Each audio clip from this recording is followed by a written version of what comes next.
دوستوں، آغاز اسلام میں ایک چھوٹا سا خاندان جو صرف 4 افراد پر ہی مشتمل تھا مشرف با اسلام ہوا۔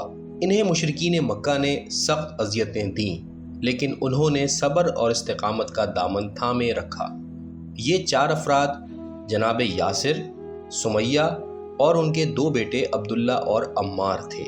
یاسر کو مشرکین کوڑے مارتے کہ وہ بے ہوش ہو کر گر جاتے تھے۔ جب ہوش آتا تھا تو مشرکین دوبارہ کوڑے مارتے۔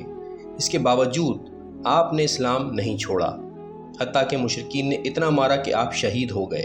ان کی بیوی سمیہ تھیں جو کہ سن رسیدہ تھیں۔ دشمنوں نے ان پر بھی اذیتوں کے پہاڑ گرائے، لیکن اس کے باوجود ان کی استقامت میں کوئی کمی واقع نہ ہوئی۔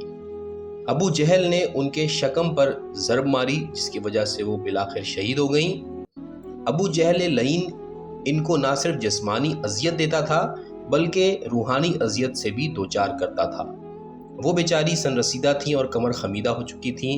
ابو جہل ان سے کہتا تھا، تو خدا اور رسول محمد صلی اللہ علیہ وسلم پر ایمان نہیں لائی، بلکہ تو ان کے حسن اور جمال پر عاشق ہے۔ یاسر کے فرزند عبداللہ کو بھی سخت اذیتیں دی گئیں، لیکن وہ بھی ثابت قدم رہے۔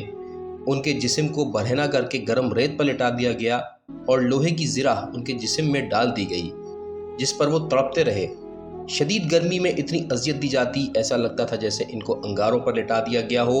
زرہ کے حلقے ان کے بدن میں گھس جاتے تھے اور کفار مکہ ان سے کہتے تھے کہ محمد صلی اللہ علیہ وآلہ وسلم کا انکار کرو اور لات اور عزیٰ کی عبادت کرو، لیکن ان مظالم کو سہنے کے باوجود آپ نے ان لوگوں کی بات نہ مانی۔ عمار کے جسم پر آگ سے جلنے کی وجہ سے اتنے نشانات پڑے تھے اور یوں لگتا تھا جیسے وہ برص کی بیماری میں مبتلا رہے ہوں۔